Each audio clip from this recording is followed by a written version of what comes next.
സംസ്ഥാനത്ത് മഴക്കെടുതിയിൽ 3 മരണം. പാലക്കാട് കൊട്ടേക്കാട് വീടിടിഞ്ഞു വീണ് അമ്മയും മകനും മരിച്ചു.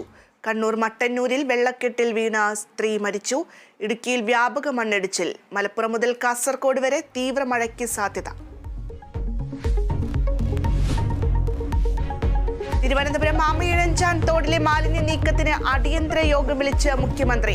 മന്ത്രിമാരും MLA-മാരും മേയറും റെയിൽവേ ഉദ്യോഗസ്ഥരും പങ്കെടുക്കും. മരിച്ച ജോയിയുടെ കുടുംബത്തിനുള്ള നഷ്ടപരിഹാരം നാളത്തെ മന്ത്രിസഭാ യോഗത്തിൽ തീരുമാനിക്കും. കോഴിക്കോട് പുതുപ്പാടിയിൽ അർഷാദിനെ തട്ടിക്കൊണ്ടുപോയതിൽ ഒരാൾ കസ്റ്റഡിയിൽ. കൂട്ടുപ്രതികളെക്കുറിച്ച് വിവരം ലഭിച്ചു. അർഷാദിനെ ഇന്ന് കോടതിയിൽ ഹാജരാക്കും.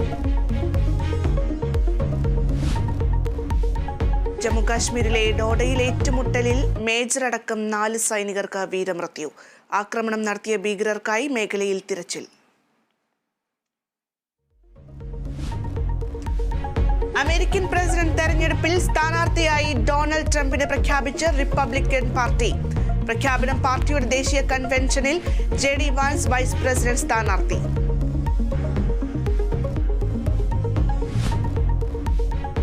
ഹൈറേഞ്ചിലെ ഏലം ഉൽപാദനത്തിൽ വൻ ഇടിവ്.